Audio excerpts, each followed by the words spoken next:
And we're here to kick it off once again. It's 3 minutes after 8 o'clock. Welcome to Island Tea for Thursday, March 9, 2023. We're here to spill the tea on news, entertainment, sports, community affairs, and anything our listeners want to talk about.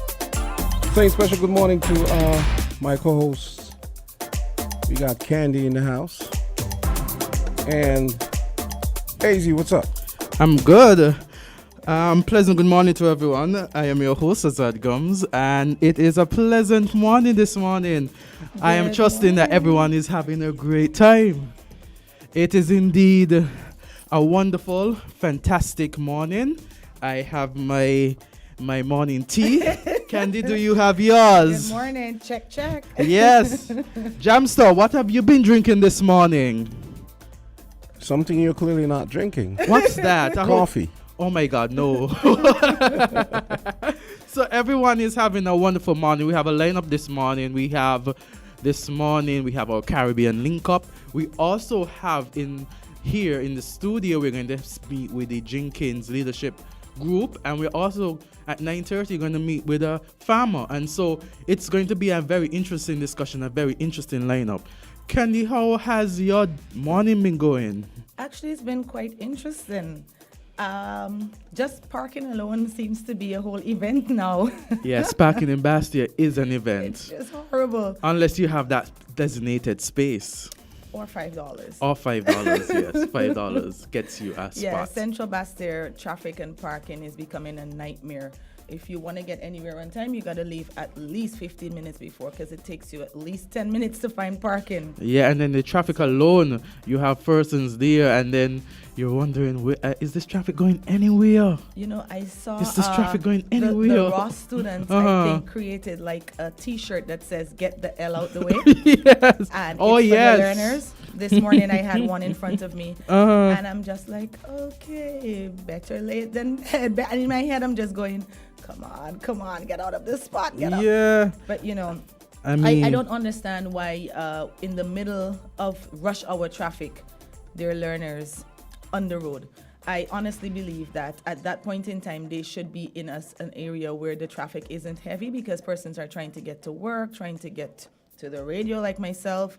I never understood why the instructors would bring them out in rush hour traffic. It's at 3 o'clock and then it's at 8 o'clock. And by now everyone should know that those are rush hour times. Yes. But, hey. I think it was yesterday, there was a learner on the street, maybe the day before, maybe it was the day before yesterday. And that person, was by the runabout, and for some time, at least 4 vehicles passed, and the 4 vehicles that passed weren't even close to that learner. But then they wouldn't come out of the roundabout. Yes, and you're thinking, okay, then this is rush hour, and as you say, during the time, I guess, maybe they want them to get a fay with the traffic at that point in time. Yeah, that's all I'm thinking as well. I'm thinking maybe it is, I am thinking that it's perhaps that. Right. Yeah. Right. And we have to be, understanding that there are going to be learners on the road. But right. in the same instance, I get what you're saying. Instructors should be understanding, especially when they're taking their learners on certain parts of the road. Right. Maybe like Frigate Bay area might be a good area that you Right. could use during Right. the 8 o'clock But I hour. also think maybe when they're at a certain stage, it can't be like your second Yeah. week out and you're in rush hour traffic. Yes. That is not good for the learners. It's not good for the instructors and their patients. It's not good for general road users. Yes. Because they are now in their second week, So maybe like one that is soon to go take the road test. Yes. You want them to get familiar with the Yes. traffic, and I mean, so you bring them out at that time. But Yeah. it continues to be a problem. That and the fact that the tour operators don't have an assigned route.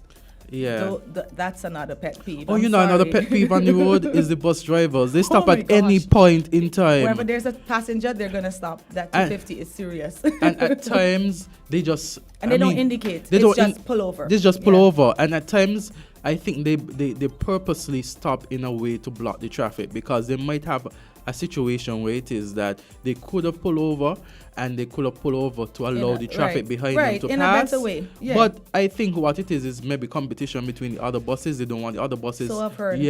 to get ahead of them. So what they do, they block the entire road. Yeah. So Yeah. therefore, you behind them, you can't get to where you Everybody want. suffers. Yes, Yeah. everyone Yeah. suffers. Yeah. And at times, they stop in a particular way and then they allow persons to cross the road. I could understand children and young Right, persons, right. but sometimes they allow adults to cross the road. And at the time, I'm thinking, okay, You already stopped and obstructed traffic, yeah. and you're still waiting. I'm thinking the adults, they'll get cross the road when when the coast is clear. You understand? No, I could understand children. And you want to make sure that they cross the road. But when it comes to adults, I'm like, you put them off and then just allow the traffic Thank to you. clear, and then after But they'll they're cross the road, assigned bus stops. Yeah. They're assigned bus stops. which no one pays attention to. Nobody uses them. They just pull over. If the person says, look, I want you to stop at this mic here, that's exactly where they're going to stop. Yeah. Forget the bus stop. The bus stop might be 2 stops down. And then it has times where someone stops here and The then next stop, once they're the next stop. It's just like a second drive over. Yep. They're going to stop there too. Trust me. Yeah. Where my office is located, that's like a bus route Mm-hmm. into the country, and it's chaos on a daily basis. Mm-hmm. If you stand up outside my office for 5 minutes and just look at the traffic, Yes. you wonder how come we don't have more accidents and God forbid deaths, because it's madness on a daily basis. But hey, Mm-hmm. Well, when we look at some of the local news, Candy, here on Win FM, and you look What at do you have Kevin in Brown, yeah, I'm seeing something that says here that it's entitled Tourism Minister Shares Plans Post Cruise Season, says industry will increase in employment opportunities. And here it says that the 2022-2023 winter cruise season is ending in April, and the Right. cruise lines are expected to shift to the itineraries further north as it gets warmer Right. and enters the spring and summer season. So they're saying here that the Summer of Fun campaign includes pushing Restaurant Week, the music festival, and CPL when cruise season slow. So the Ministry of Tourism is saying that, cruise tourism is going to go on a slow after April, and what they're going to do is push Restaurant Week, they're going to push music festival and CPL. well, usually tourism, the period, the season is from October to April, because that is when it's cold in the other countries and we have brilliant sunshine and warmth here. Yes. So I understand that. But what jumped out to me in the article, apart from all the other activities, was the raise in employment. And this is something that is good news to everyone that's involved in the industry.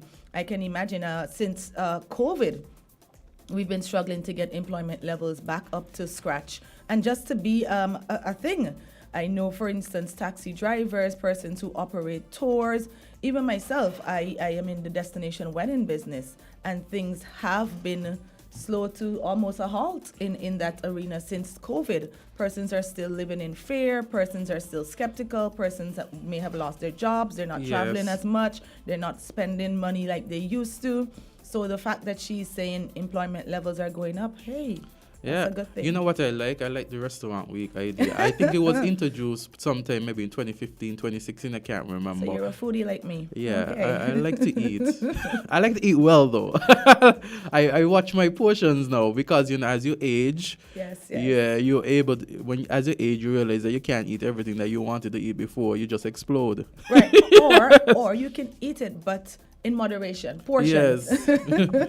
So I remember while in Jamaica, they had the Restaurant Week, and then afterwards I saw it in St. Kitts and Nevis. Right. Yeah. It's something that's catching on in Yeah. a lot of the Caribbean islands. I know Barbados has a really nice one. I know Guyana has a really nice restaurant week. And so I'm always excited when it's restaurant week, because then you get to hop around and sample all of the different fares, but at a reduced price, because it's restaurant week, so they have set menus. And I like Yes. the fact that they pick like a specific ingredient to focus on, and it's usually something that's local. I remember when they had the lionfish that they were using, because we had so much of it and it was basically a pest.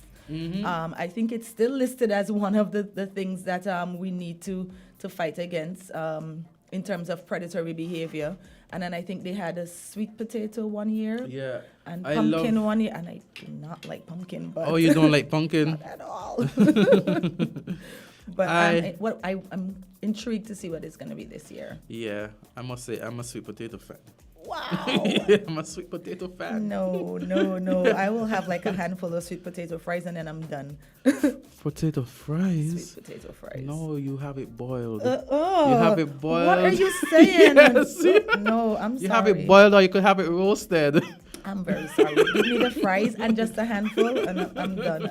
If I'm forced to eat like soup or ground provisions, I'm very selective. Plantains, cassava. I'm not a fan of soup unless it's like pumpkin soup, unless it's like those kind of special soup. But ground provisions are really nice. Oh my goodness, the farmer is gonna love you today.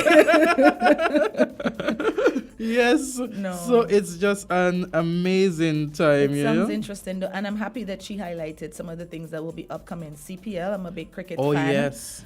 Music festival, I think we touched on that earlier in the week. I'm waiting for them to drop the second wave. I think you guys said it was called. Because they're doing them in batches.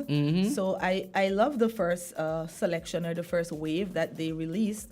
So I'm eagerly looking forward to the second wave. And of course, like I mentioned, CPL. So sounds as though we have an exciting season coming up. Indeed, you know, CPL brings fans from across the region, across the world, and even some of us who might not be the typical cricket fans. Because of CPL, the cricket being played louder, we are attracted for the fun and festivity. Of course, the party stand is lit. Yes. I think I was talking to Jamster earlier in the week, and he was indicating that, I'm not so much of a CPL, a cricket person. He's more of, I think, volleyball, was it, Jamster? He likes Basketball. talk about the beach volleyball, and Jamster gets excited. I'm a cricket girl. I'm definitely a cricket girl. And if the team that I'm backing doesn't make it, I am all in tears, all stressed out. I lose my voice at CPL. Yes. So I'm totally excited for CPL. Wonderful. Another thing that happened this week is that Parliament passed the Nurses and Midwives Registration Amendment Bill 2023. The House of Assembly met this week, and on March 7th. And here we have the Nurses and Midwives Registration Amendment Bill received its second reading, where the amendment would change the language in the second schedule, paragraph 11, to change the frequency with which nurses upgrade their skills and register in the Federation's nursing registry. So it's changing the registration of nurses from annual to biannual. Has been an issue for nurses, as regionally and internationally it's not a regular practice. One of the things that jumped out to me when they made that presentation in Parliament was what our Prime Minister said. And I really was of the view that maybe the whole legislation would be done away with, because to be perfectly honest, I don't understand the whole I should say necessity of it. Dr. Drew said as a doctor, he didn't have to go through that registration. Yes. He said in his speech, he didn't even remember having to pay anything, maybe just paid once, and it was a small fee. But these nurses have to register biannually just to, I guess, keep their license. Yes. And I'm trying to figure out what is the rationale behind it. Well, here's my theory. You have to remember who colonized us, right? The avatars and the experts on classism, right? And hierarchy and all that kind of stuff.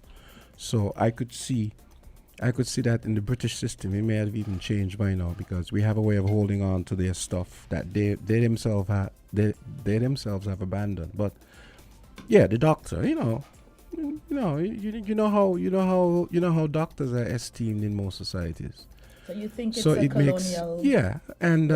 So the nurses are the minions, right? So all the minions have to re-up every year or whatever it is. I really hope you're wrong about that, because I hope I'm doctors wrong, can't but that's function my without theory. nurses. Yes. But it says here that here in St. and Nevis, a doctor registers once. That's it. And I think this is the Prime Minister speaking. Right, that's exactly what he said. Maybe He I registered paid a once, little that's something, it. but nurses are asked to register every single year. And even when you look at what happened across the region, I sought to find a place across the region where nurses register annually. I didn't come across any. But just in case there is one out there that I miss, I leave room to be corrected. So where did we get this from? No one else, or even if it existed in the region, everyone else has done away with it. Well, as you know, most of our laws came from Britain, and of course, Right, you know, exactly what Jamster they alluded just to. pass it on to us. But I mean, lawyers have to register every year. Practicing attorneys, we have to go to the, we have to pay fees to the court every year, and then if you are in private practice, then you have your business license that you have to upgrade up every year. Yeah. So are you saying should we do away with the registration, or if we are going to do away with the registration of nurses, are you petitioning for lawyers now? Well, you see, I could even other than having to pay everything every year, but you know, other than that, I could kind of see where it is that you would have registration every year, because you have. Maybe there's a fee. Maybe they could check out. But the it's fee. a license, but right? So but one doctors is have a practicing licenses too? certificate. So every year you have to upgrade your practicing certificate. So Fair enough. you are eligible to practice for 1 year. If that practice certificate is not renewed, then you can't practice, or you ought not practice for the next year, upcoming year. So it's like you're renewing your license, right? Yeah. A license to drive. Yeah. So why don't doctors have to pay the same? I don't know what fee? doctors are doing. And they're practicing as well, I don't know what. right? I mean, and I could see from Dr. Drew's speech, and I'm looking forward to see if he's going to eventually do away with it, because now it's not annually, it's now biannually. So, and it would be good to find out what that fee You're is. thinking, if it is that other countries don't have to do it every year and ever so often, why is it that they have to do it at all? Especially when he recognizes that in the other countries they're not doing it at all. I am trying to figure out the rationale, and I am curious as to the fee, because I know the nurses did make an uproar about it earlier, or I should say late last year. The nurses did make an uproar about having this whole registration and this fee and all of that. So it would be interesting to find out what the fees are. And if anyone out there is listening and they have that information, it'd be good if they could call in and join the convo. I don't know if you guys know that in the American system, the doctors actually have to do upgrades and I actually think it's something they should do here as well, because I agree. I remember when I was a kid. Listen, because I always read a lot, right? As young as I was seeing things that I don't even think adults was seeing. I noticed that I used to go to a particular doctor, and I noticed the pattern with at least 2 other doctors.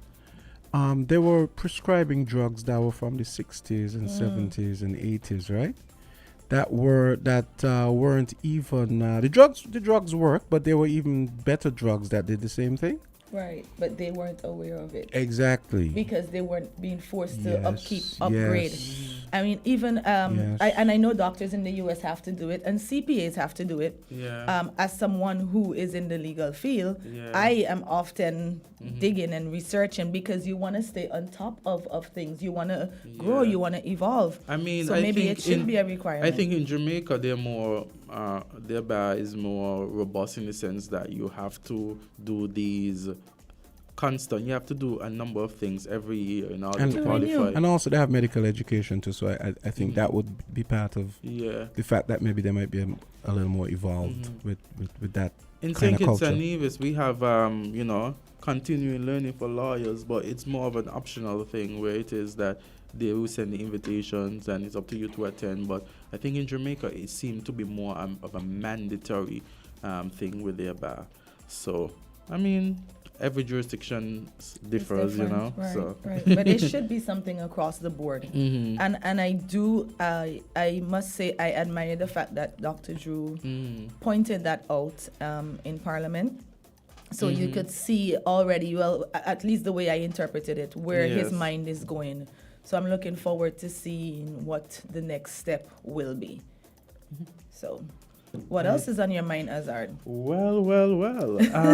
I came across something that says CARICOM, do not lose sight of issues facing women in the Caribbean. That was one of my favorite articles yesterday.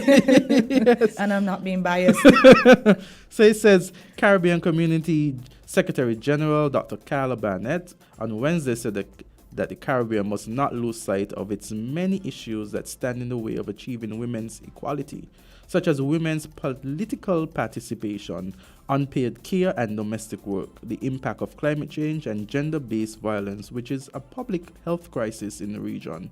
In a message celebrating International Women's Day, Barnett, the first woman to head the Guyana-based CARICOM Secretariat, said global average shows 1 in every woman has experienced physical or sexual violence at some point in her life, usually from an intimate partner. In the Caribbean region, prevalence surveys conducted between 2016 and 2018 in 5 member states indicated instances as high as 1 in 2 women, she said. And she goes on to say that the day, which is International Women's Day, belongs to all groups collectively everywhere, adding, today we celebrate the social, economic, cultural, and political achievements of women, and we recommit ourselves to the work that still needs to be done to accelerate women's equality. What jumped out at you in that article? Because for me, you know exactly where I'm going to go. Yeah, I'm thinking about the sexual and physical violence. Yeah. And that was something we touched on twice for this week with some of our guests. Yeah. Mrs. Body Thompson and Miss Phillips yesterday. Yeah. And it's something that touches every single woman, and that is so unfortunate. You know, last night I was looking at an article and I was going to send it to you, but it was a bit late. I was like, maybe Azard is sleeping.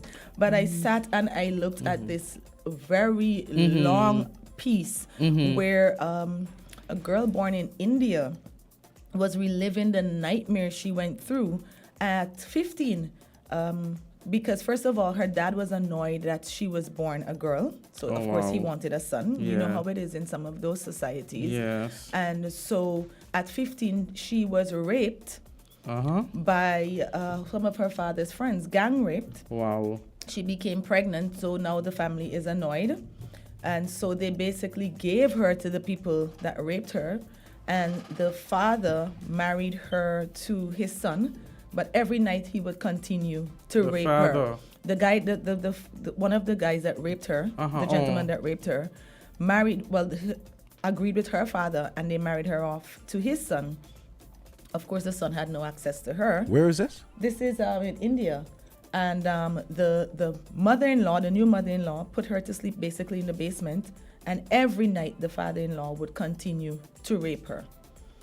And they presumably the mother-in-law knows. Of course. So that's why she treated her that way. She didn't feed her. She had to eat from the bins. It was just a horrific story. And she came about and she survived all of this. Because even after all of that, she ran away. She went back to her house thinking that, okay, I'm 21 now. They understood what happened. I'm going to go back to my family. This is the only family I know. They tried to kill her because it was basically she was dishonoring them and bringing disrespect.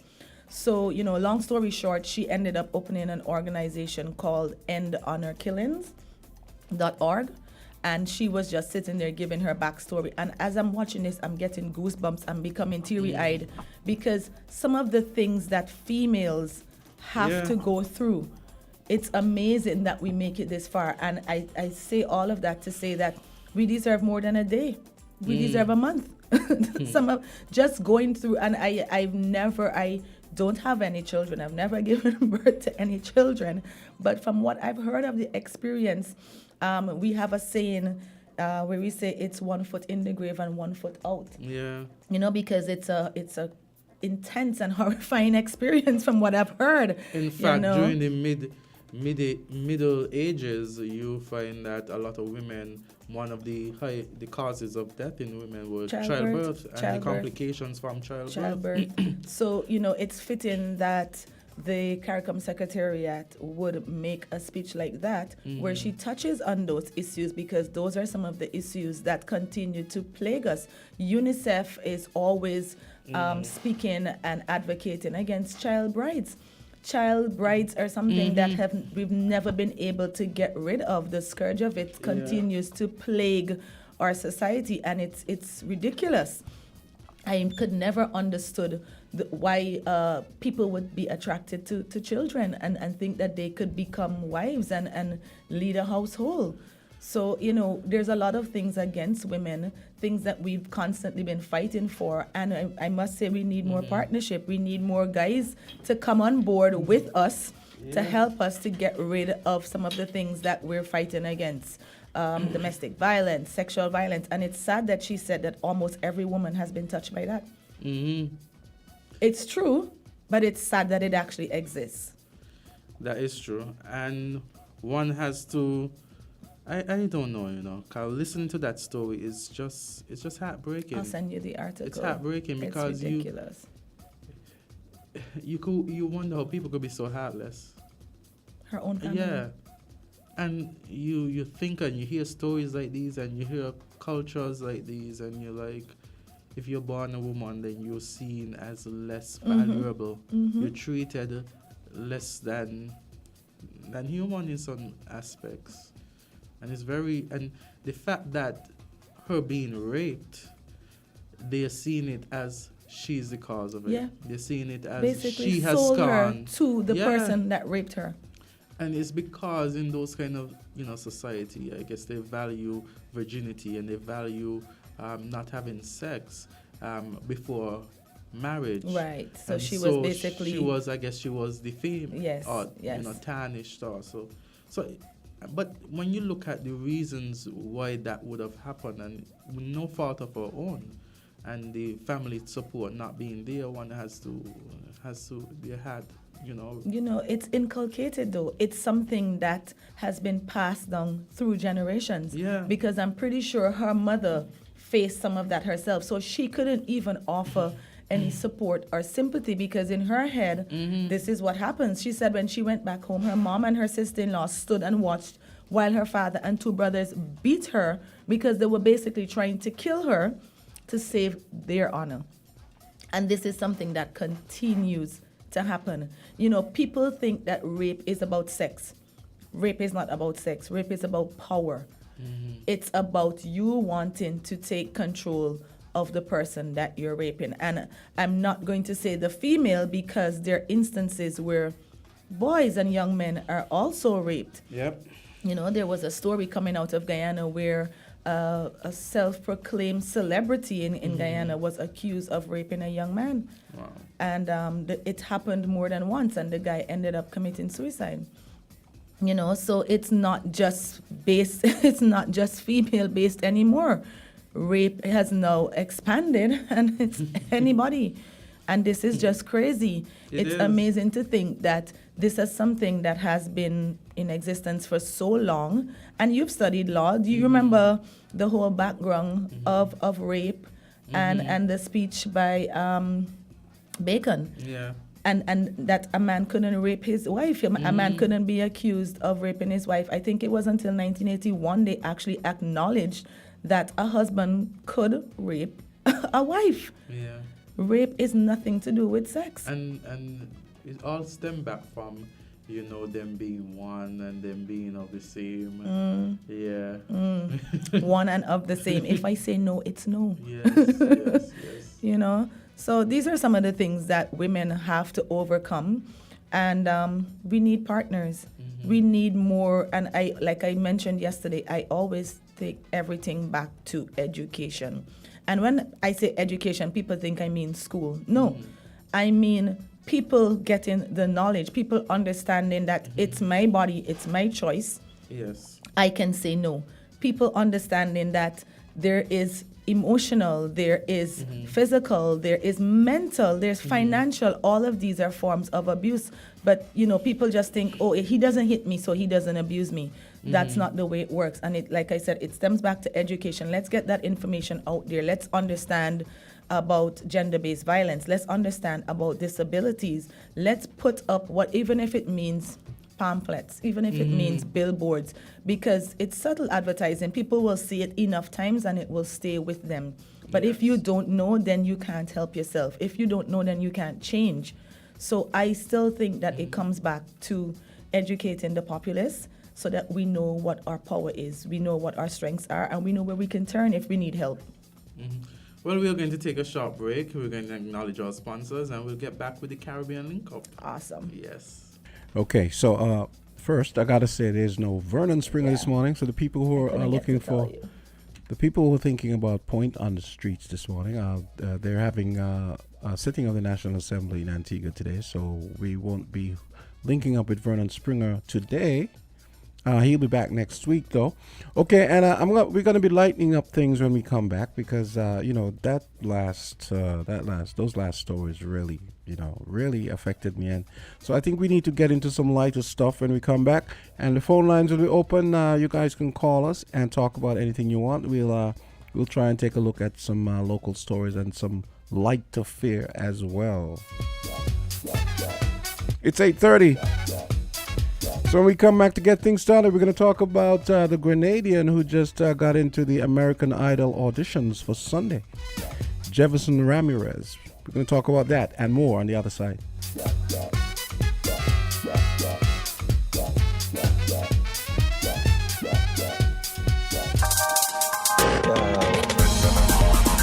We're different. We're 98.9. 98.9. Win FM. The climate change crisis is already making millions of people sick and jeopardizing lives. But for us in the Caribbean, young people are among the most vulnerable. Our future is at risk. Taking action now can lead to huge health benefits. The I Deserve a Better Climate for My Health campaign will spotlight real issues from real young people in the Caribbean and give youths a platform to contribute to the solutions for climate change and health. You are not too young to inspire climate and health action.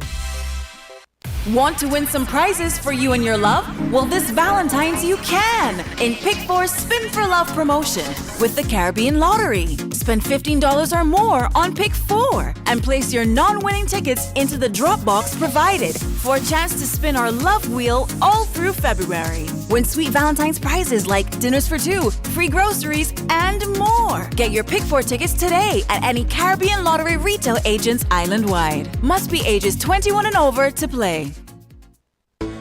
Here are your horseless value match IGA specials. Running March 9 to the 23rd. Now your Value Club Blue Tag specials. Essential everyday breadcrumbs, just $6.99. Essential everyday shredded and chunk cheeses, just $8.49. Essential everyday applesauce bowls, $11.99. Essential everyday instant puddings and gelatins, $4.49. Purex detergent, $14.99. Essential everyday trash bags, $21.99. And now our very low weekly value deals. IGA and essential everyday peanut butter, $9.99. IGA and essential everyday vinegar, white 5%, $5.99. Essential everyday pasta, $4.99. IGA and essential everyday cream cheese, $6.49. Mueller's lasagna, $6.99. Soft soap liquid hand soaps, $5.99. Shop smart, shop value mart. Tell them in Spanish. sea listo y haga sus compras aquí a Value Mart.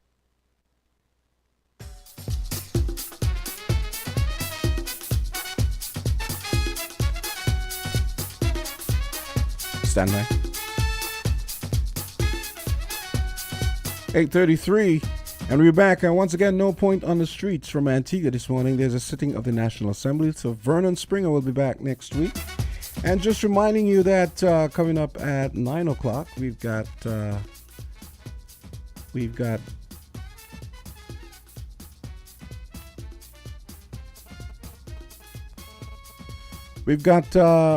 going to be hearing from a farmer talking about agricultural issues and more great attractions. So stick and stay.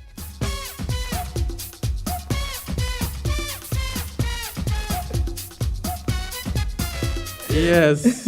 And so we've had some discussion. Jamster, you were saying something. You said that you wanted to discuss something. What is it that you want to discuss, Jamster? Okay, now I was talking about the Grenadian who made it to American Idol. Yes. and he's going to be doing his audition on Sunday. His name is Jefferson Ramirez. Okay. And he's going to be singing, I think, Try a Little Tenderness, Otis Redding's Try a Little Tenderness. He's the first Grenadian.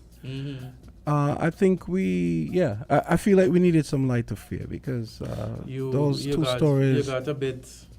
Yeah, I mean, that Indian story. It's good to show that you have emotions and empathy. I never thought that.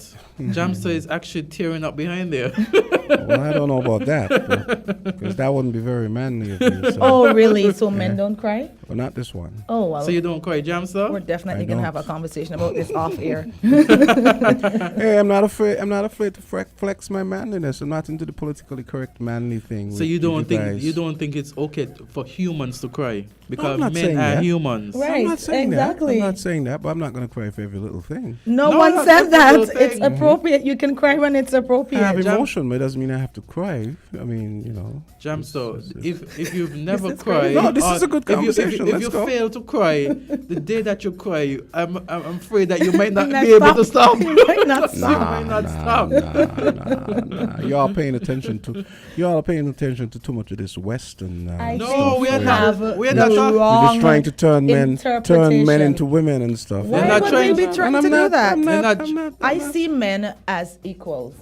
And it means that we all have emotions and we all Absolutely. are free to express our But emotions. So what are you afraid of? It also doesn't mean Maybe that that. he won't stop crying. No, Probably. you see, being equal doesn't mean that we're not different, right?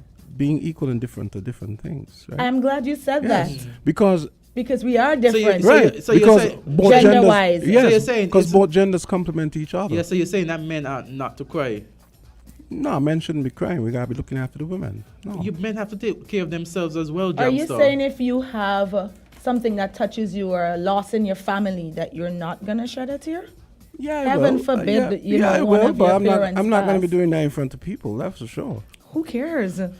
Jamster, Why can't you express emotion? So when you're happy, you express that in front of persons. Yeah, but When you're sad, you can't? But listen, This is interesting. You guys can say what you like, but when people see men crying, it's seen as it's a sign of weakness. Who are these people? And women, the same women, the who are same these women, people that you usually Ill-informed put- people.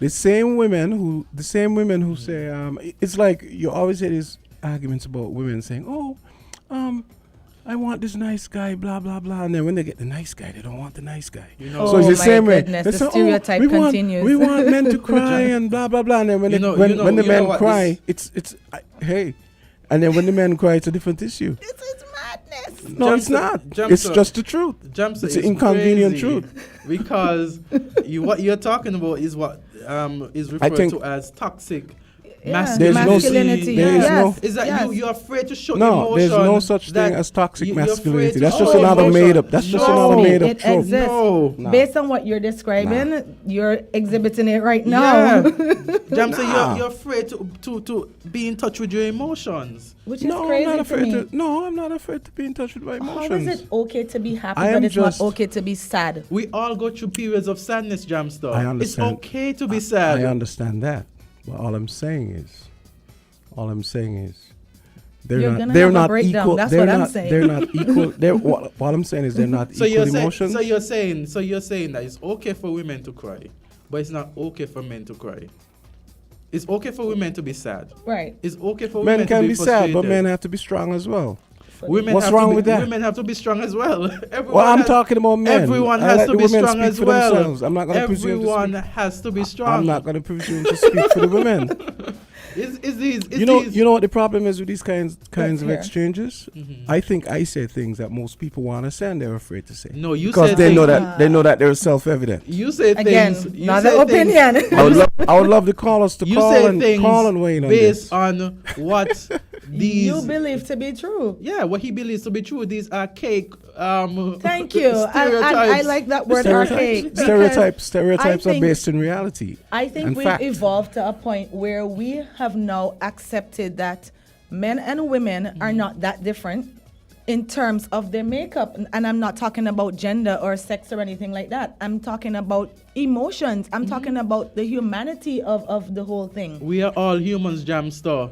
We're all humans. I'm not arguing that. And all humans have the you guys same killing me. emotions. I'm surprised that Jamsa didn't I say am yesterday so at International shocked. Women's Day. Why are you guys He going in probably these careers? saved this up for People today. are saying Why would I say your that? place is in the home, women. Why would I say that? Because that's traditionally refute what it. has been said. Yeah, but at the same time, I'm glad you brought that up, because at the same time, I am for diversity in the across the genders in terms of Oh my. careers and everything, right? But Yeah. Oh, careers, just careers. Okay. no, and everything. I said careers and everything. Stop crying. Yes. Who is Well, this? why you guys? Why do women have this fetish about seeing men crying? What I don't get fetish? it. You're the one that brought it up. Why No, is it a fetish? he's the one that brought it up. What I'm saying. Jamsa, what is a fetish? It's not a But fetish. he's the one. What we are saying here, I mean, if you don't want to cry in public, it's fine. That's you don't have to fine. cry in public. Exactly. What But I'm just- getting from him is that he doesn't want to What- cry in what- front of a woman. So what's wrong he with doesn't that? want to So cry you I at could would cry in all. cry front of in my front wife. of your wife? Why would I? Yeah. Would but you why? cry in front of your wife? Yeah. Okay, I don't we've think made it's a ever break. happened. Okay, but- we've Oh reached my somewhere. goodness. It's never we've reached- happened. it's How never long have you been happened. married? But yeah. Oh, I'm putting you on the spot now. How long have So you been wait. married? Moving on. Let's go. Ah, you don't know. No, I know. Let me I call know. your wife. Here's a number, Candy. Exactly.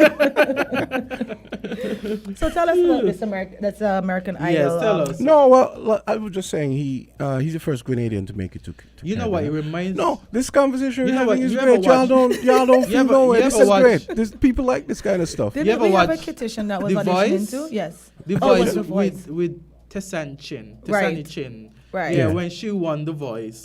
Yeah. Sometime in 2013, I think it was, or around Yeah. 2014. Yeah. Yeah. She, you saw her, you heard her before she went on The Voice, and Right. you were able to relate to her Right. being Caribbean and being able to express herself and winning.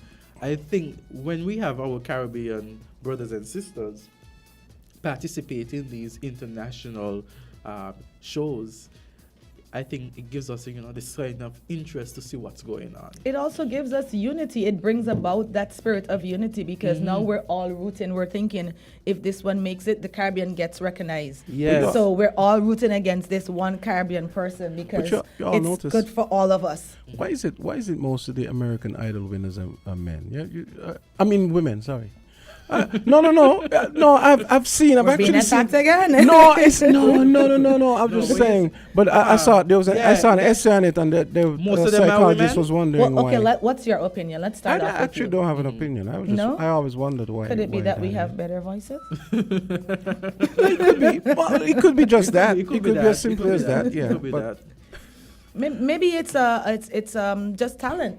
I don't think there's anything that can say okay, it's mostly women. It probably is just a But then coincidence. one has to Yeah, look, one has exactly. to It look could too be that. at perhaps the number of participants. If you're going to have a greater number Women, right. of women as opposed to men, then the chances that a woman would win.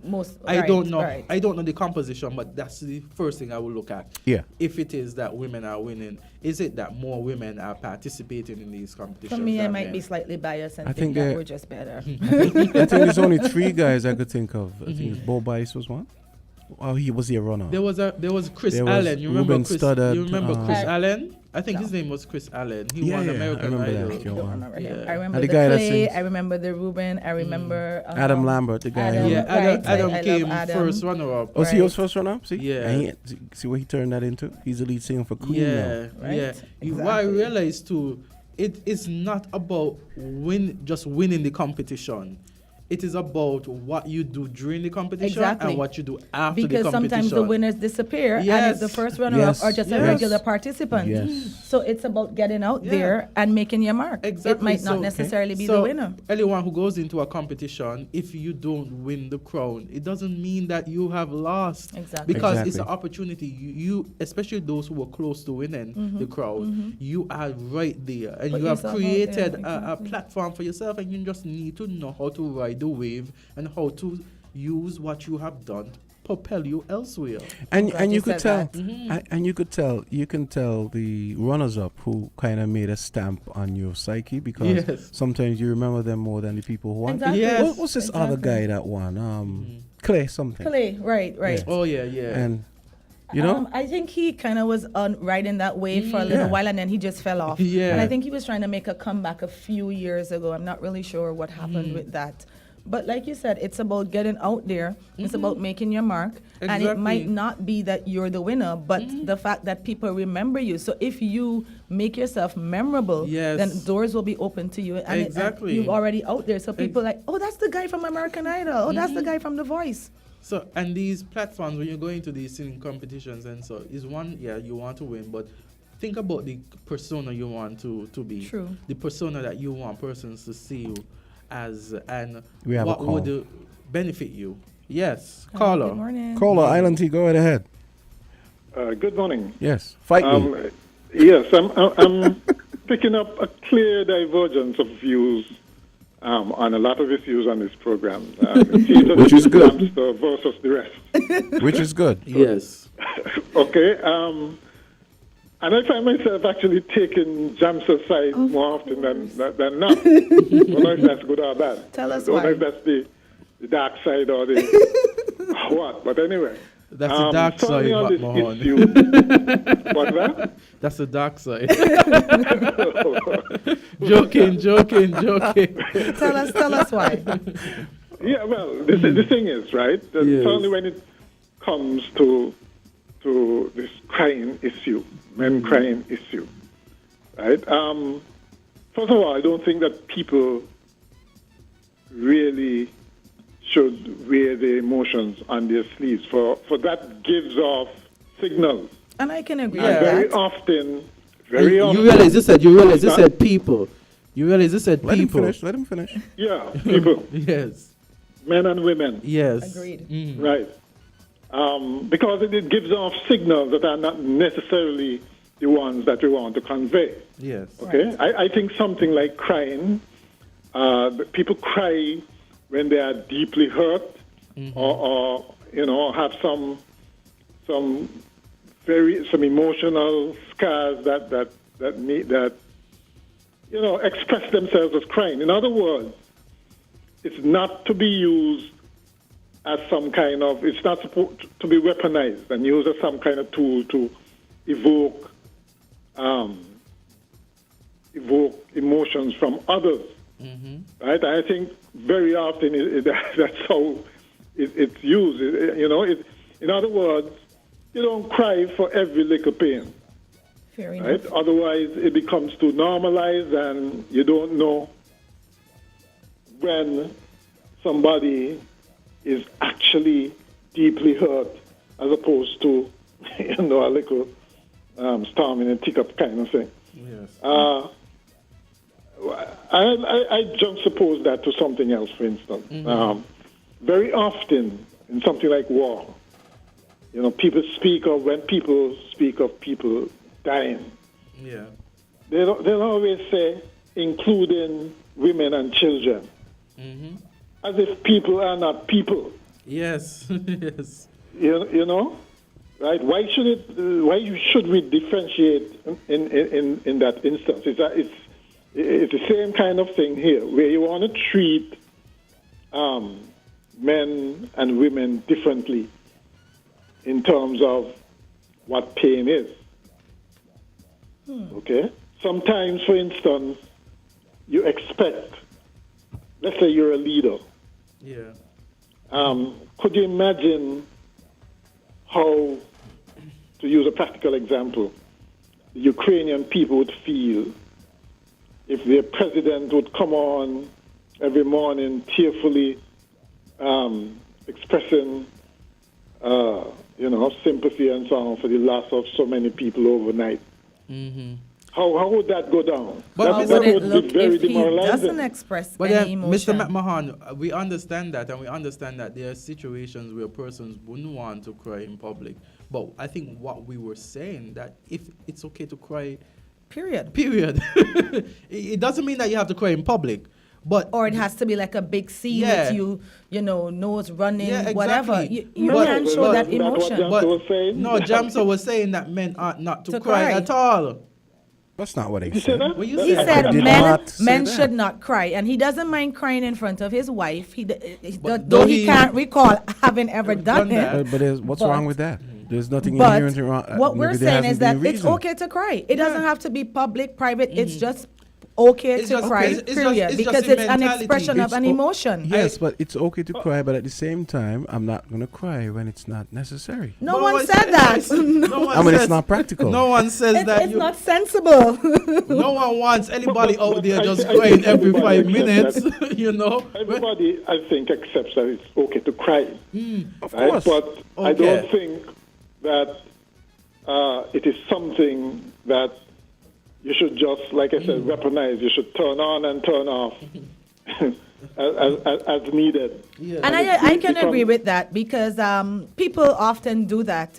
And it's a sign, like you said, it's Exactly. weaponized. It's for them to get control or for them to, get emotional Exactly. support, to manipulate Yeah. the situation. So I can agree with that. But I think Even- what even Azard children- and I even were saying, children yes, learn very early. that when you what cry, you tears get can do. sympathy. Yes, Yeah. that Yeah. is very true. Yeah. That is very true. But I think what Azard and I were trying to point out and trying to get across is that crying is a regular emotion. It's not set aside just for women. It's for everyone. And we don't expect people to, like we said, be walking Yeah. around crying unnecessarily. Like, you go but down the road you and should see feel Candy free crying. to express your Yeah. emotion. If you're happy, if you're sad, if you're stressed out, if you want to cry, you want to scream, those are just regular emotions that are open for use by anyone. Yeah. It shouldn't be set aside for And do you specific accept sex. Do you accept too, though, that when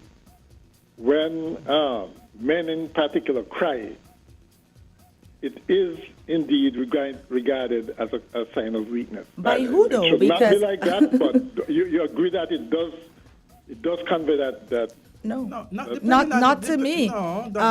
And I guess it would be, of course, everybody doesn't share the same It belief. could be a sign of empathy. It could be a sign of But compassion. I think I respect you more if you can come and empathize and sympathize with me. I don't Yes, but want. don't- I don't say that you have to come bawling, sniffing. Yeah. It's not A sign of- nose running, but It could be a sign If of you're empathy, but supporting there are me- other contexts and other emotions that would come into play. See, this is empathy where we and need to compassion change is where the- something happens to someone else, but there are other emotions that could be applied. It could be grief. exactly. It could be, but because nobody's saying that it's limited to crying.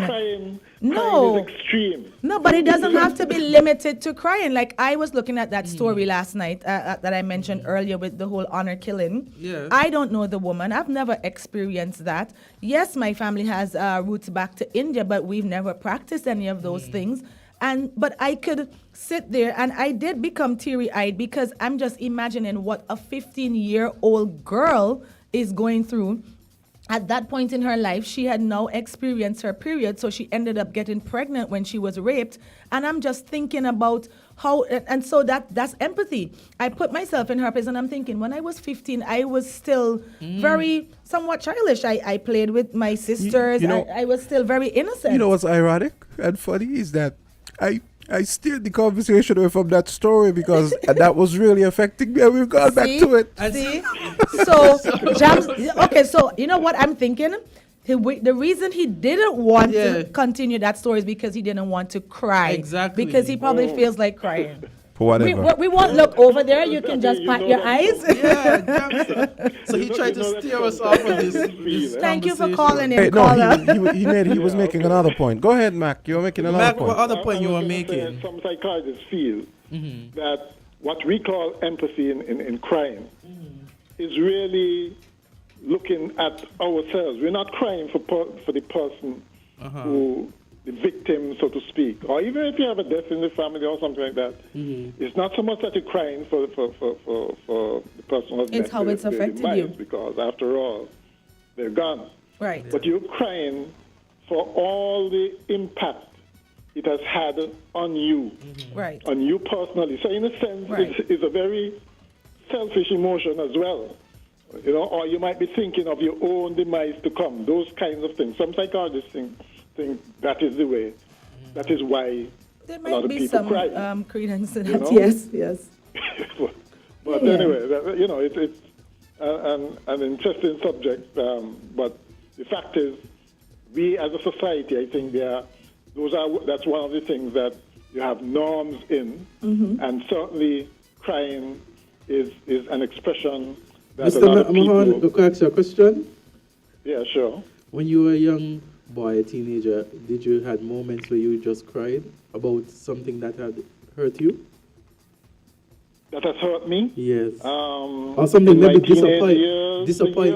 Disappointment. Yes. And In my teenage years, okay. and other times as well. Okay. But the time anybody who cries, I would think that they would say that it was justified, you know, because like I said, it has to involve deep hurt, pain, suffering, those kinds of things. I think Okay, as the and only I think female in everybody this who's human, conversation, everybody right? who is human, I think, goes through them, whether publicly or privately, as with Damster. Well, let me make a comment. As the only female in this conversation, I would like to tell you guys that we as women respect men more that are in touch with their emotions. Especially women of my age group, we respect men more that are in touch with their emotions because it helps us to think or believe or even realize that you guys can understand us. If you can empathize, you can be in touch with your emotions, cry when it's necessary, be angry when it's necessary, show show protection and comfort when it's necessary. For me, it's a sign that you are in touch with your emotions, so you're better able to understand me. So, But yeah. you know, being Great. Okay, Jamster and Azard, do more crying. And women will be more appreciative. Thank you so much for your I think contribution. Azard is down with that. So, but Thank you so much, caller. yeah, but the thing is, I feel like crying. I don't like I said. I don't necessarily have a problem with crying. It's just that I feel like it should be doled out sparingly, right? It's not just something you should just do. And fair enough, I can accept that. Gratuitously because you want to. But I say, can accept that. And yes. also, just not okay. You said you want a man to show his, but at the same time, a man can show his grief and so on without necessarily crying, especially when the circumstance doesn't call for crying, especially because I think we have a good sense of knowing when, okay, I can't let my emotions get in the way of the practicalities that attend this particular situation. I can right? totally accept that. I don't think I am a cry female, but I do cry. Yeah, of course. And there's some females that probably subscribe to that. For instance, if you ask me if I am into chick flicks, I will tell you there's a time and place for that. I'm more of an action and suspense thriller type of girl. Okay. So, not all females like to cry and cry unnecessarily. And I think you guys pen that with us and think that all women are so soft and so always emotional. If one little thing happens, we're going to burst into tears. But the thing is, one of the problems with the discourse today is, especially with this battle of the sexes type discussions that we have, is people are always with the not-allism. It is understood that everything is not absolute. We don't always have to say, oh, not all women are not all men. When we say something, like I said, generalities exist for a reason. A reason rooted in fact and statistical weighting. Let me put it that way. Fact or stats? Meaning, I'm going to give you stats, not necessarily facts. Meaning, if you take 100, you take 100, you take a sampling of 100, and you say generalities is that men generally don't want to go to the doctor and stuff. That's true. Why would I be offended at the truth? It is true. Just like similarly, I can say something. Cry. Right, men don't like to cry. Statistically, that's true. I don't have to waste time and deflect by saying, oh, but not all men. And then you submit those stats into evidence. Boy, I gotta watch it with these lawyers. Okay, 2 minutes until 9 o'clock. We have the UE panel coming up. That's the Jenkins leadership. For some reason, I was getting that mixed up. UE is next week. UE is next week. Yes. Okay, the CFBC. Yeah, it's CFBC. I was thinking. I was associating the schools. That's what it was. I saw CFBC and I was thinking. Okay, so we have a CFB Jenkins leadership course that's going to be going on. We're going to be hearing from a panel to tell us about that.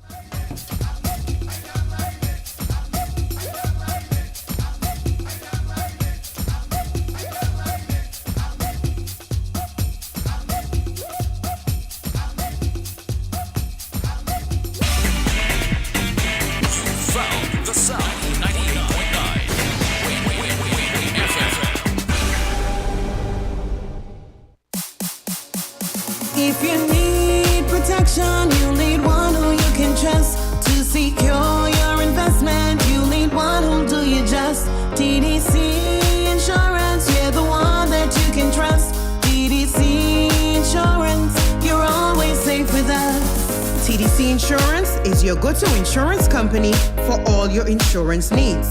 We take pride in offering you the best solutions and ensuring our customers are fully satisfied. TDC Insurance, we take good care of you, guaranteeing you peace of mind. You're always safe with us. Maybe it's the way the brilliant gold liquid reflects our sunshine, or how the bright blue of its label mirrors the clear Caribbean skies overhead. Maybe it's the fresh, crisp taste of this beastly cold beer on a scorching hot day. Maybe it's even the way it brings us all together. But one thing is for sure, Carib is very much a part of who we are wherever we're from in the Caribbean. Carib, it's the way we play. Drink responsibly.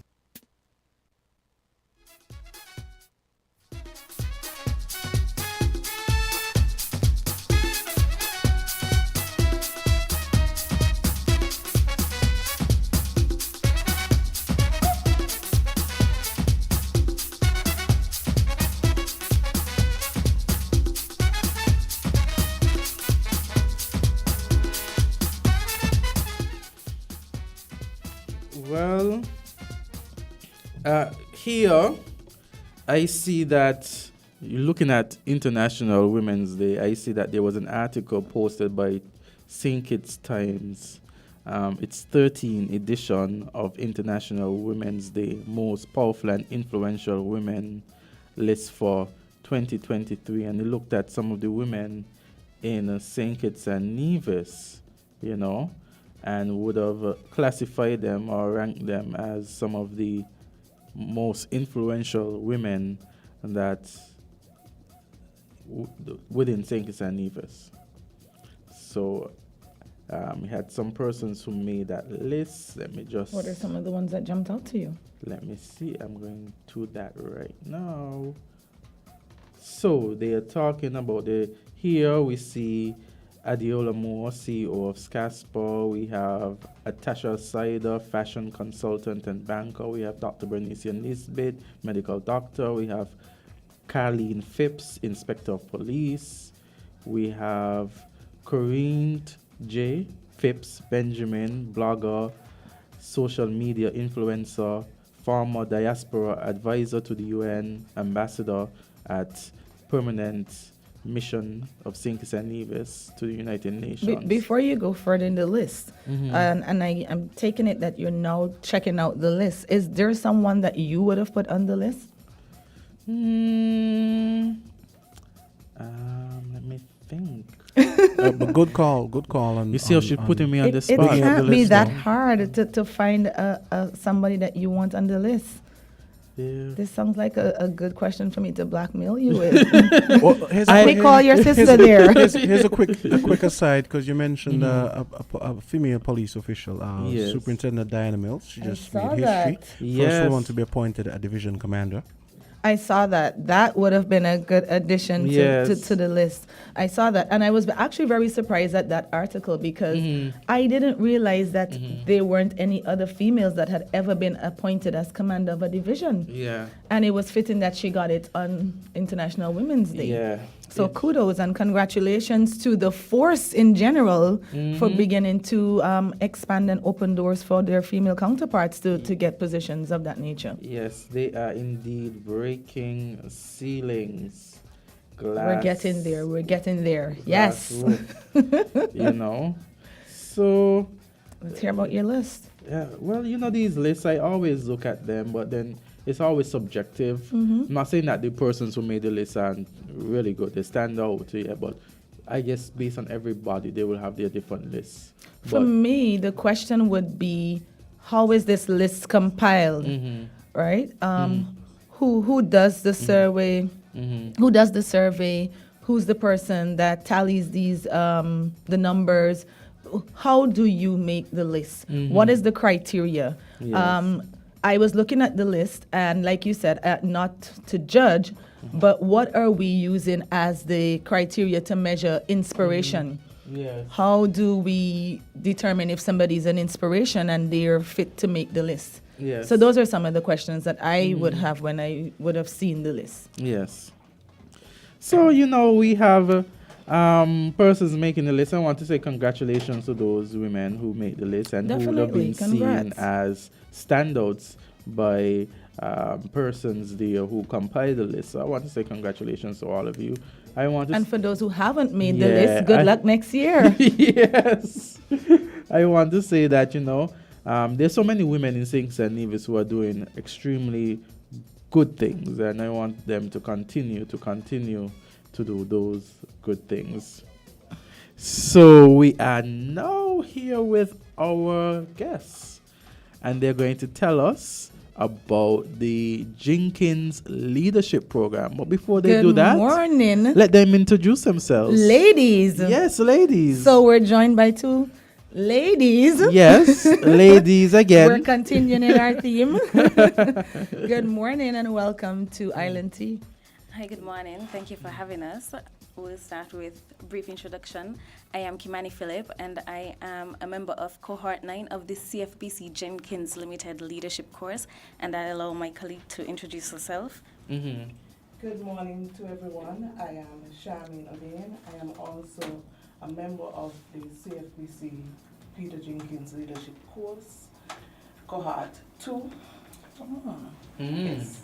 Welcome, ladies. So cohort 9 and cohort 2. Yes. Yes, it's a vast range. That's what I'm noticing. How many cohorts are there? 9 for now. Okay. Also, all you are the most recent cohort. Yes, I am. Yeah, well, Congratulations. congratulations. Thank you, thank you. So, how has the experience been so far? Transformational. Wow. That is one way I will describe it. I like that word. I realize a lot of people are using that word, transformational. I love that word. It Yes, seems so yes. catchy, so edgy. But for people that are listening, tell us what exactly the program is about. Okay, so the leadership course began in 2012 with the aim of providing leadership skills and training to individuals. Throughout the years, we've had quite a number of persons who have undergone this process. And the purpose was to identify and reflect upon what needs changing. And that is falling under the heading of servant leadership. It allows the participants to express directive to change, find and claim change incentives to gain access to knowledge and skills, and to provide feedback on change. So this CFBC and Jenkins Limited Leadership course is guided by its principal director, Mr. R.A. Peter Jenkins, and along with his shareholders, including CFBC, we have alumni, past and present, and well-wishers who have championed the course, which nurtures servant leaders for the past 10 years. Oh. So this year we are celebrating our 10th anniversary, and our purpose here today is to highlight a few of those activities as well as garner more interest for the upcoming cohort and invite our past cohort members and even the present cohort members to participate in our upcoming I activities. can't believe it's been 10 years. Wow. Yes. Because, I think I heard about it when it first came out. So that probably would have been cohort 1. Yes. So you guys are now at 9 and it's been 10 years. So tell us how the program has helped you, Miss Audane. I think that's the... And we're wearing blue, so it's fitting that we're on this side. For me, and I say I like the word transformation, it has transformed me. I started as a constable. I am now a sergeant of police. Mr. Jenkins has also been one of my greatest mentors in helping me transition to this leadership journey. And I am welcoming it. I am also very much involved in every cohort after.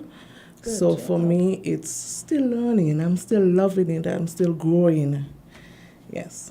Wow, it sounds Good really job. good. I know of some persons who have been a part of it, and I think that one of the cohorts, one of the group in what they did, it was someplace close to the CFBC college, the park, and I saw that they did some... The Icons Park. The Icons Park. That stood out to me because, they would have recognized some persons who would have contributed in ways that we might not have known or highlight as often as we should. Right. Yes, that is true. So, a prerequisite to complete the course is that you have to successfully complete a business project and a community project. Icon Park was a community project. There was also the establishment of Addie's Place, which is an institution for disabled Right, we spoke about that individuals. yesterday. Yes.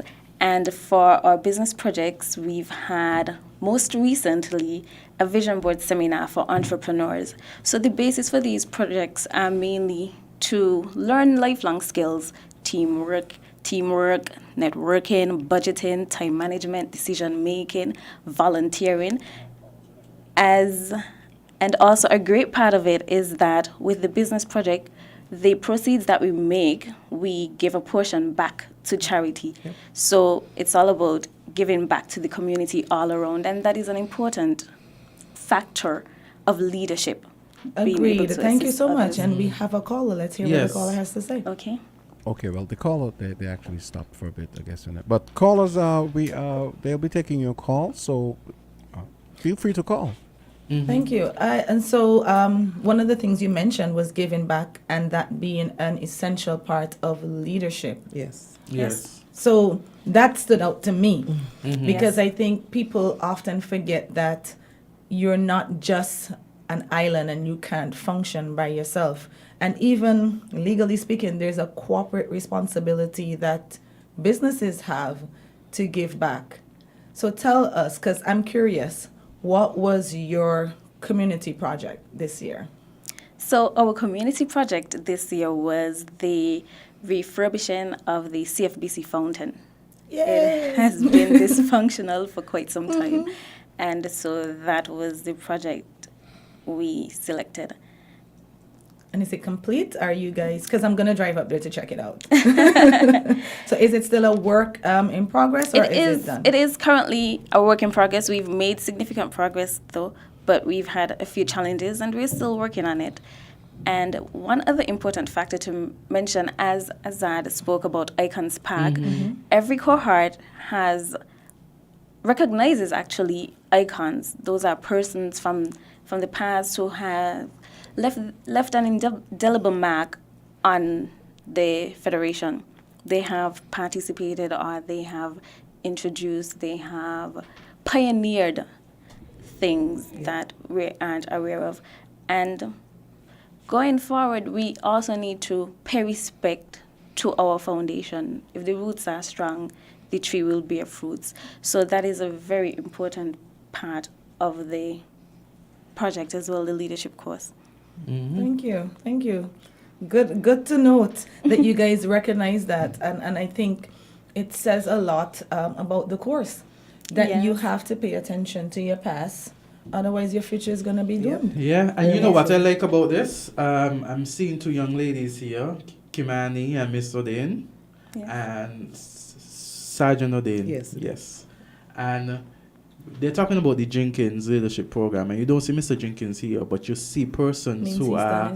he's done his job. You see persons who are here speaking about the program, speaking about their experience, and I think when you can have such a program where other persons are willing to stay a part of the program even after they have completed their own time within the program, I think it speaks well for the program. I'm curious, and this might be me playing devil's advocate, but what is the makeup like? Have you guys seen that there are more females than males in the cohorts, or?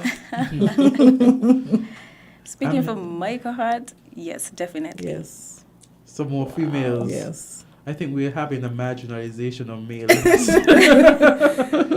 Is it though, or is it that we're finally recognizing our superpower and stepping into it? I agree with that. So we would just like to give a brief overview on the activities that we have coming up.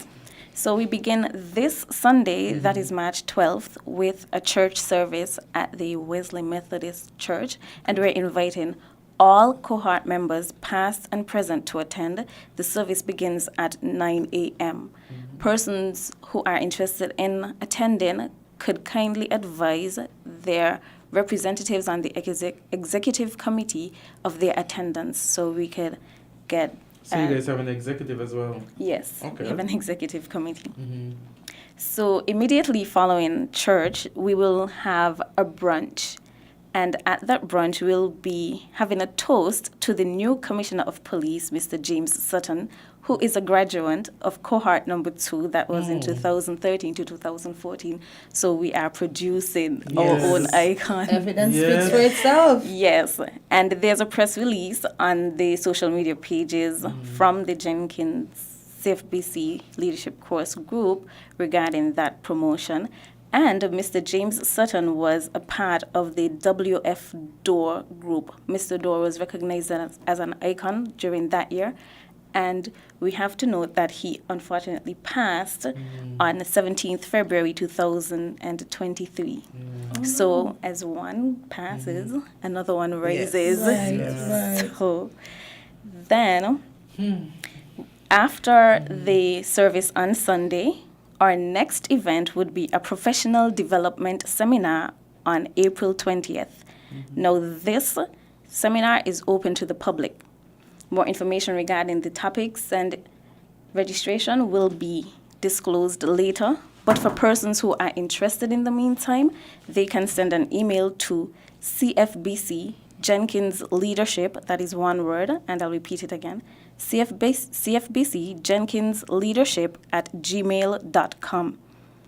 Or they can contact the number 662-4779 if they are interested in registering, and they can also receive more information.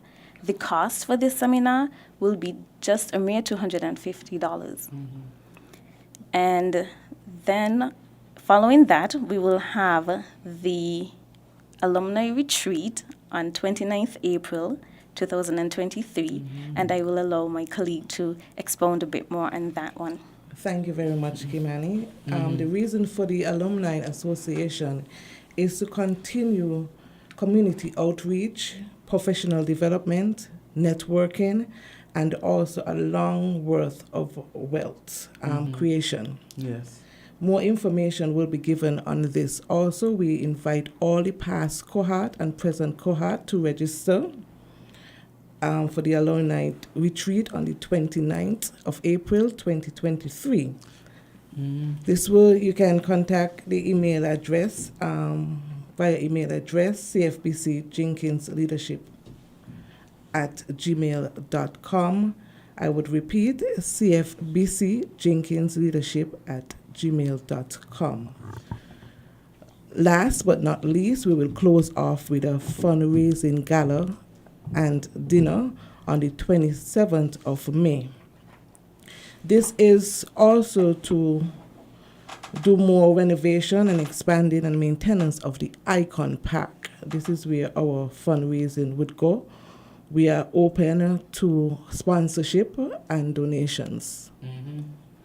Yes, and we're also open to more institutions coming on board and supporting the leadership course for its longevity, because we all benefit from it. And as it relates to the Icon Park, I couldn't help but take note that you said maintenance and funding. Is it that there are plans to expand? Because I know currently you guys have how many? It's a bus in the park? It's not How a many are bus. there? What We is it? have information areas. Yeah. What is Right, it? but how little many stands are with information on there it. currently? We haven't counted recently, but we're hoping to expand because So there's that was room. Okay. done a few years back, and since then we've had 2 active cohorts with a number of icons that we need to add to that list. Okay, so there's plans to expand. Yes, then. there's plans to expand and Let me I'm ask you renovate. excited this. to see. Let me ask you this, because we were talking about the leadership program. What was the reason behind it? And you said that you were a part of the first or second? Second. The second. So could you speak as to how it developed initially? Why did you join? Yes. Did you see The an cohort ad and park- thought the- that, wait, okay, the Icon Park came after. No, I'm not talking about the airplane. I'm talking about the your course reason for general. joining, Yeah. generally speaking? Yeah. Like, what made you say, you know what, I want to go join this thing? Okay. I believe in upward mobility. Yes. And that was a gift for me on my birthday. I saw it advertised and I said, you know what, I'm going to gift myself that for my birthday. Lovely. So I did, and yes, I'm here today. Wow. Thank you. Congratulations. What was yours, Kimani? For me, it was completely different. I was seeking information regarding real estate. Yes. So I contacted CFBC because someone told me they have a course, and they were like, it's not directly real estate, it is actually a leadership course. And I was like, okay, I'm not interested at the moment. But then it came back to me a few years after, and a friend of mine, he participated in the previous cohort, and he was telling me about it. I was like, I should register for it. And then he registered me. Good job, friend. So, yes. Because my friends usually say they see the potential in me to be a leader. So it was a good call. I did, and I have no regrets. Yeah, awesome. Right, because from what I've noticed, I think I had an employee that was part of it. And I was actually preparing for a pitch competition. Yes. And she brought out her notes. She was like, okay, so these are the things I learned. And she sat and we went through it. And I was really impressed because I've heard about the course for some time, but I never really sat and checked it out. And she was like, okay, so this is what I learned. If you're going to be doing this, you need to list these goals, and these are some of the things you need to hit when you're making your pitch. And I'm sitting there going like, wow, okay. Yes. And I will tell you, I actually took her notes, used them. She helped me prepare my my board, my final pitch, everything. And so kudos to the CFBC Jenkins Leadership Program. I think you guys are doing an excellent job. Thank you very much. And yes, we are celebrating 10 years, and I would just like to remind our past and present cohort members that our first activity begins this Sunday with the church service at the Wesley Methodist Church, and we're looking forward to see as many persons as possible to come on out and support us. Where's the Wesley Methodist Church Victoria located? Road. Yes, it's on Victoria Road, behind the Anglican Church. That is how I describe it. I'm not that great with direction. So is it Seaton Street then? Yes, Seaton Street. Yes. Okay, then your directions helped. You're welcome. See? Because when I hear Wesleyan, I always think about the one that is across from the doctor's office. I can't remember. I think it's along that stretch of Keon Street. Pilgrim? Where Pilgrim Holiness School used to be. Isn't that a branch of Wesleyan too, or no? No. So that is a Wesleyan. The church we're going to is Methodist. Okay, so Wesleyan Methodist. Denomination. Right. Yes. Okay. Methodist. So it's the church located on Seaton Street, and service begins at 9. 9 a.m. Yes. Thank you, ladies, so much I want for to thank joining both us of you today. for joining me. It's good to see Kimani. I know from the academy school we were both very small people. We're getting a lot of academy school Yes. graduates here. I think Yes. yesterday we had one as well. Yes, Lenine. And so I want to say congratulations to both of you. Indeed, it is always a wonderful experience to be talking about things of national interest, things that benefit the people of St. Kitts and Nevis. Yes, thank you for having us. No We problem. look forward to Thank hearing you. and seeing more of you guys in the community. Yes. I'm going to hold you to the Icon Park refurbishment and the fountain. So I'm going to be checking up on both of them. Thank you so much for giving back and for visiting us today. We're so proud of you guys, and continue to do the good work that you're doing. Thank you Thank for you for having us. us once again. No problem. Enjoy the rest of your day. Thank you. Bye.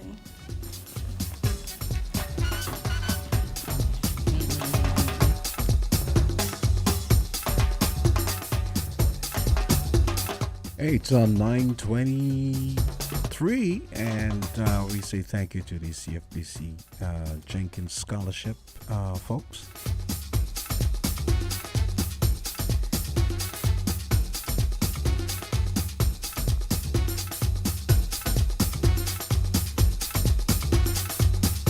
Alan T continues after this.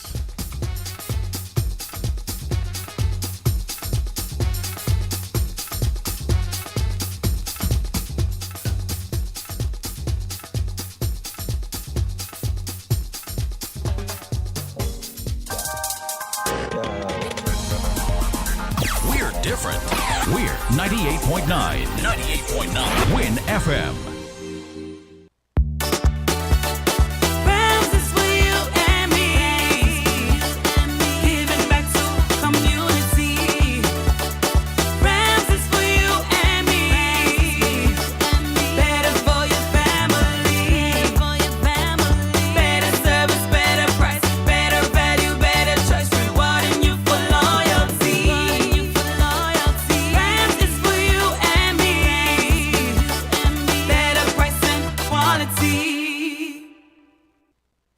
Sardine have a new vibe. Brunswick sardine have a new. Brunswick sardine fillet. It have a new vibe. You hear what me say? Run go to your favorite supermarket or corner shop and grab a couple things today. Cause this a sitting where everybody a go like. Brunswick sardine have a new vibe. 5 different flavors for you to try. Brunswick sardine have a new vibe. Plus it boneless. Oh yes, that's right. Brunswick sardine have a new vibe. Packed with nutrition in every bite. It tastes nice. Brunswick sardine have a new vibe.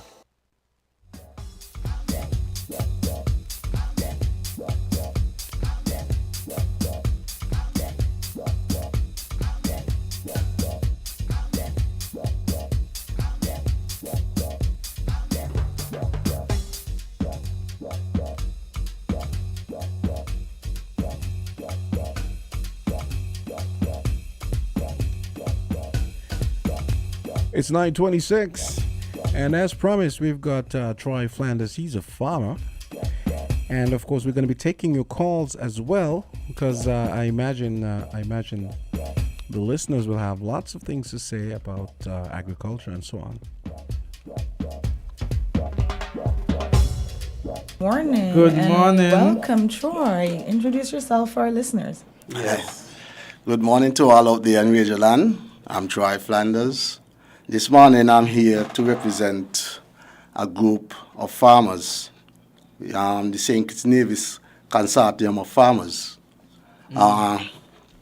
This group is around for quite a while, and our main aim is to try and unite the farmers, bring them together so we could speak with one voice. And so how is farming? What are some of the challenges that farmers are experiencing right now in St. Kitts and Nevis? Okay, before we get to the challenges, I just want to send an appeal out to the farmers first. Regardless to which part you stand on the political side, this is time for us to unite. This group has met with the challenges of the farming community does not start with this administration. It goes far beyond. And we had met with Minister Hamilton when he was the Minister of Agriculture. In a meeting by himself, we had met with Minister Hamilton with his PS, that was Al Edwards at that time. Most recently, we had met with PS Ron Collins also, and the new PS now, Mr. Miguel Fleming. Okay, how many persons are a part of your association? Right now we have about maybe 10 farmers. And we have way more farmers than that in St. Kitts. So Yeah, we do. Definitely you need to get your numbers up. There's unity in numbers. Well, to be honest with you, there are a lot of farmers who understand what we are doing and they're supporting us. They may not be part of the group to say, well, they're registered, but they are with us. I should correct and say there's strength in numbers. Is it that, so do all the farmers know that this association exists? Have you guys, how long have you been around for? We've been around for quite a while, maybe as a group, I'd say about 2 years as a group. But the members in the group, we together for quite a period of time. But to come together and form the group, maybe about 2 years. Okay, so it's a work in progress. Yes. And so some of the goals of the association are what? What are you guys trying to get done? Okay, what the main thing is we need to have a seat at the table, first and foremost. We need to have a seat at the table for any major decision the government is about to take that will impact on the farming community. We need to be there at the table to make decision also, right? And next thing we're trying to do is to let the government see us as important people because we are important. Of course, especially if we're going to be talking about food security. Food security and food safety. So we want the government to show us that they are serious about the farming community. I mean, if you look at it, right, we now facing a situation with a chemical shortage, right? And first I'm hearing of this, so it's a good thing you came on. yes, so a video was circulating on social media Then the government, shortly after seeing that video, they put out a video showing that chemical has arrived on the island. But while they're doing that, it was misleading. Because though chemical has arrived, it wasn't the chemical of choice that the farmers were looking for. So while the farmers go up there to purchase the chemical that they're looking for, they were told that they ain't have it. So what is the chemical that the farmers were looking for? Mainly the farmers looking the weedless and the some called select. Yeah. These chemicals will spread on the grass and so herbicide, right? They will tell you that they have a herbicide. Yes, they do have one. But that herbicide is not as effective as the weedless. And when it comes on the cost, it is far more expensive than the weedless. So the chemicals you're looking for, and this is for persons who might not know exactly what you're speaking about, are chemicals that would help to kill weeds that would affect the plants that are currently in the ground. Right. Let me ask you this. Some persons may say, well, why can't farmers get these chemicals on their own? Because there are some persons who say that. Could you explain to them? Is it a cost issue or? It's not that simple. Because to bring in chemical here, you got to go to the chemical board, and it's a lot of red tape and so you just cannot go out there and bring in chemicals. So has it always been this way, where the government brings it in because, of course, they have the all the relevant license, and then you guys would purchase it from the government? And is it that there's a worldwide shortage, or it's just that what's causing the shortage? We don't know. Because, I mean, if they ain't come and tell us this is the situation why we have a shortage, we ain't gonna know. But it's been a while now. And there's absolutely nowhere as an association that you guys could probably come together and try to get this on your own, or is it just too many red tape? It's too many red tape. By the time you get around to get the license, you crap done overgrown with weeds. And I've seen some videos circulated where some farmers are complaining about the weeds on their farm. Has this been an issue all the time? It's an ongoing issue, right? But this is the worst you have ever been. Okay. And is there an, so I'm trying to figure out if there's an alternative, because I know this is just one of the challenges that we're probably going to touch today. I know you had a question about challenges, and I'm thinking, okay, this is one of the first challenges. Do you guys have an alternative method? Maybe there's something that you can do naturally, or? Well, I mean, you don't want to tell a farmer with 4 acres to go and hand weed them. No. Well, I wasn't even thinking hand weeding. I was thinking maybe like a substitute. Well, until we get that substitute, what they have at the agriculture department might be a substitute, but when you look at it, it will be carrying up the cost of production because it is more expensive and less effective. So which means whensoever you get the weedless, you still will have to come back and spray again. Yes. And then you actually put more chemicals on your food, which we don't want. Yes. Exactly. Right? Wow. And the thing is that is the misleading thing from the government side is what really have us kind of upset at this moment. You don't put out a video saying that there's chemical when you know that the chemical of choice is not an island. I sympathize with those people at the department who have to face the farmers every day. Sounds as though you guys definitely need a meeting urgently. So what are some of the other challenges? Because I know there was a recent forum, per se. I'm not sure. With the monkeys. Yeah. I don't have a farm, and they are annoying to me, partially because I'm kind of scared of them, because they've gotten into the habit of fighting back. So address that. Is that something that is also affecting you? It is a problem for the farmers. But the government right now is trying something to help to control them. And I have to give them kudos. For what is in place? What is the... They actually have a feral control unit. And they have shooters and they have trappers. Right? But I also will say to the administration, that's one method. The other method is try and arm the farmers. Do you think the method is effective, though? How big is this shooters and trappers group? because there are a number of farmers and everybody has big. You just said 4 acres. You alone have. No, I have about 30 acres. See, this is 30 acres. So how many trappers and shooters would you need on your plot alone? And you're just one person. You see, because what happened when they come through that area, the monkeys and probably when they pass, they come back. But if they're smart. If you now put a program in place to try and arm the farmers, you on the farm, you see a wild pig. By the time the person come to shoot, that pig done gone. But you as the farmer, already created the destruction. You as the farmer there on this side, you could deal with that problem. So there's method you could use. I mean, you could make it easy so that the farmers could own a rifle. You train the farmers, the safety and everything. Just try something different. I'm on the fence with that one. Yeah, so because in everybody like guns. Gun responsibility. Yeah. I don't have an issue with guns. My issue would be responsibility.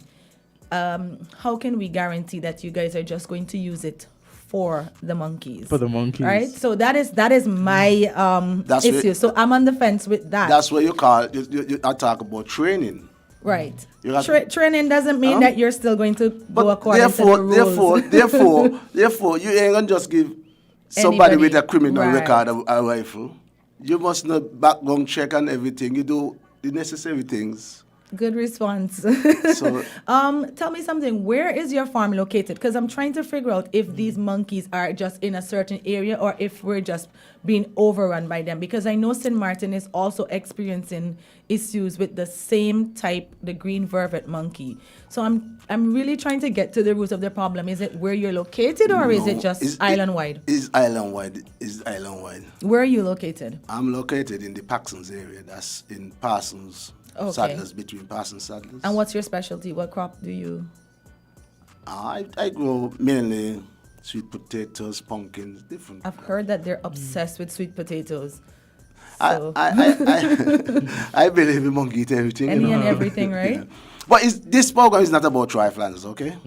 No. We're trying to get to the bottom of it because I have a farmer friend and I am obsessed with spiced guavas. Yeah. So I saw that there was some in the supermarket and then by the time I got there was none. So I messaged him. I'm like, do you have spiced guavas? Like, what's going on? I'm going nuts. It's in season and I haven't had one. And he goes, Candy, girl, the monkeys get to them before me. And I was ready to cry because I can't get any guavas. And he said, he would sit them on the tree. By the time he got outside the next day, because he probably was not ready to pick, he wasn't ready to reap, the monkeys had bitten them while they were on the tree and moved on. So it's not even like if you can pull any from the tree. Okay. And we have a caller. Hello, good morning. Hey, caller, go right ahead. Good morning. Good morning. The seriousness of what he's saying is being trivialized. See, let me tell you. What he's saying is that you all in there sitting, gonna be hungry just now. I ain't gonna got no food to eat. Yeah. If the government put their trust in the farmers, you all of you, to feed you and your family, then tell me what the problem it is with helping all of us by arming the farmer so he could help himself with the monkey. Now I done that. You see what he's talking about, herbicides? Yes. The government, it has never been like this before. It is the worst it has ever been, and it seems as though actually it's the same people who've been there some 20 and more years. That is really the problem. I guess you got to shuffle. Take those people, maybe move them, send them somewhere else, go walk if you ain't going to turn them away. The herbicide that they have, what he's talking about, is they have a herbicide they bring. We were buying that same thing, maybe in less quantity, I don't know, $400 and something. Now they bring something for $290. The thing only could kill certain broadleaf herbs, grass, and a lot of other things. And also, that same chemical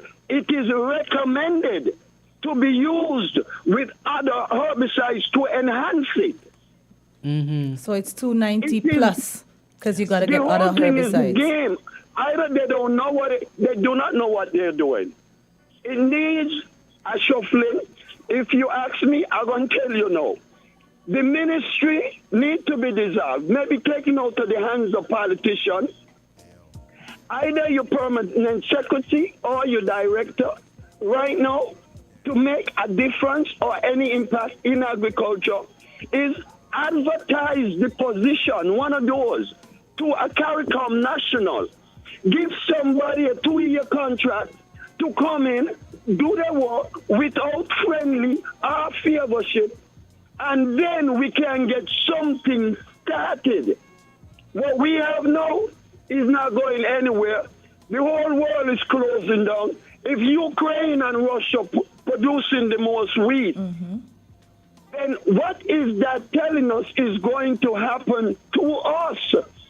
It is saying food, energy, supply means all would be affected. And we sitting here with good lands, paying a whole ministry, a lot of people, a lot of money to do nothing. Even the roads to the farms, you can't access your farm because the roads ain't, nobody have paid any attention for how much, maybe about 10 years or more. I mean, if these people going in to make a difference, we ain't talking about what happened yesterday, you know. If Timothy Harris, PLP and Unity was failing, and these people come and say they got the answer, we tell them, yeah, if they can manage the work and they're proving themselves that they can't, then we're going to change the government just now. Have a good day. Thank you so much for your contribution, Caller. caller. And I want to say you made some excellent points, and I'm hoping that you're part of the association, and you should have been in here today. At no point in time would I ever trivialize food security. I want to put on the record that I started out, my dad was a farmer for years.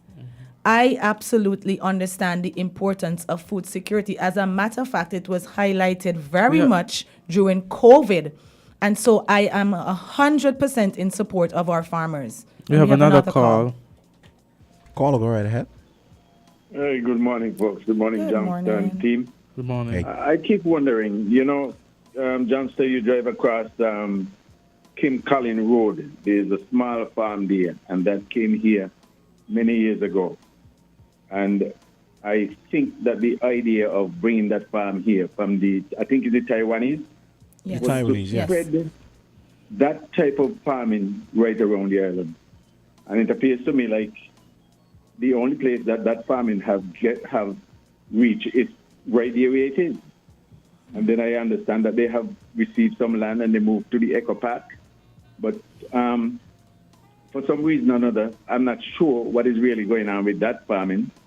But if the idea was to bring modern farming technique to our people, to grow crops like foods and vegetables and so on, to me it appears as if it's not working, it's not getting through to our people. And some reason or another, we need proper management restructure in the system to get it going. And things that was meant to be, we should put them to do what they were supposed to do. We had a central marketing corporation. We noticed that the property for that was sold. We was told that we will be seeing that back in swing.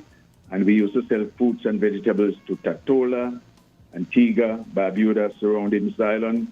The farmers just used to farm, and Simaco Land Rover used to go and collect the food, and they collect the money, they collect a check, and that was it. The farmer now have to worry about selling. So if we're serious about farming, I think that we should get our act together and put our action where our mouth is. And the biggest farming is on the radio. We do more talking than what action. Thank you very much. I think I've said enough, and have a good morning. Good points. And don't take on that personal lady. The gentleman is in a kind of height, and I understand why he's starting. But it's serious. Thank you so much for your call. It is serious, and I think we do need to put more work into it. And I have a lot of friends that are actually in the farming community, so like I said, I support you guys. And Troy, we need to do an outreach so you guys can get more members to We your have another association. caller. Yeah, I think we need more than a half an hour for a program like this. And you need more association members. Come on, caller. Hello, good morning, Island people. Family of you all, doing? I'm good. I'm good. How are you? First time calling in since a new host is on. Welcome on board. Thank you so much. Happened, right? Yeah, we need farming, but we also need the thing, right, to help the pesticides. Like the ground from not overgrown. I get a big farm last week, and the person crying, saying, Lord, I have this thing to help me keep down the weed. So my ground is overgrown. Very huge place, it seems like. So that is a part of it. If crops grow as fast as weeds. For sure. I don't want to let them abandon it there. Yeah. We need to keep moving. Keep the thing growing. Because young people, you want to give them the work. That's just how some people come up, you know. There are a lot of young people, you know, that's something, that's how you start doing it. A garden, I start when I was young, working at Modern Association Garden. And that's how you come up, and after you want branch off, you branch off. Yeah, maybe moved on the other side with the Haitian them. Yes, there's our brothers and sisters. But they're going to grow a family. That family going to send for another family, you know. And what I'm saying today, yesterday, and the day before, what we going to feed them with, where we going to put them. We ain't got no extra government free house here to say abandon, so we could say, let me fix it up and give them. Yes, they have problem in the country. They're mashing up their own country. Yes, we might got sympathy for them, but look how they are stone and mash up the country, yes. And yes, there's people like us. I don't know, you know what happened to us? Host, we're going to do just like the EU and stuff in England. We're going to sing. So England pull out Europe thing with this, join that. Because they like England finding we must be just losing money like crazy. We need to come out of this thing and we got work. We ain't got no strength, we ain't got no help from me. We ain't going to help from them. Jamaica want help, Haiti want help. Dominica want help, Antigua want help. Where we going to put them? Okay, caller, do you And have we ain't got no sugar crop. Caller, do you have a question for the farmer? The farmer, hire them. Me and they don't want to hire them. Okay. It's very hard working people, but me and they don't want to hire them and pay them. Sure. Remember, you got to house them too. Just one can't take them. Well, because this is stranded. Caller, thank you. Thank you for your contribution. And I thank you for calling into Island T. I know you say it's the first time since the new host. I want to say thank you so much. We have some other callers, so we just want to get those other callers in. Oh, we don't have. Okay, then. Thank you so much for calling in. Yes. One of the things that may actually end up happening if the farmers don't get help, they might not be able to hire anyone. Yeah. Because the farms. But the question is, because the farmers have indicated that this is the worst that they have seen in a long time, and that they have gone to the Ministry of Agriculture, right, to indicate what is happening. But I am surprised because we have a new minister, the Minister of Agriculture, Samuel Duggins, who is a farmer himself. So what is the misconnect or the disconnect? Because he would have been in the business for some time. Well, I don't really want to come here to bash the minister or anything, but it's unfortunate, and I find it as disrespectful that after 7 months in office, the minister yet to meet with the farming community as a group. It is very disrespectful, right? It seems as if that they are not really Hold on, Troy, we have a seriously. call. Caller, you're on the air. Caller, go right ahead. Greetings, Island T. Greetings. We farming, it is important that we get it together. I think that we should see with each other, give and take and see with each other. I just heard what the farmers say concerning the minister not meeting with them things they need to heal up, We need to sit around the table together, Everybody need to just work together. Once we have the right faces in the right places, we are good to go, Farming is in terms of food security, that is very important, and we have the soil already, so we really need to put it together. I don't know if the new administration need time in accordance to how they meet things. I don't know if they need more time, but them have to realize that this industry is very important within the scheme of things, and if it's time needed, they need to just speed up things and make things happen. So it really need to be as it ought to be. We were once at a certain point. We need to get forward there. Just the other day talking about the prison farm, which was one at the time by Mr. Jones, and it deteriorated. We ought not allow farming to deteriorate. What should be happening is elevating, not deteriorating. We really need to get our act together. I wish all and sundry all the best, all the players involved. I wish everybody all the best, because we need to get our act together with food security. We really need to do that. And as I keep saying, it is not just about money. It is even bigger than that. Our health is involved, pricelessness. People are consuming things that are destroying their health because of we not getting our food security as it ought to be, Yes.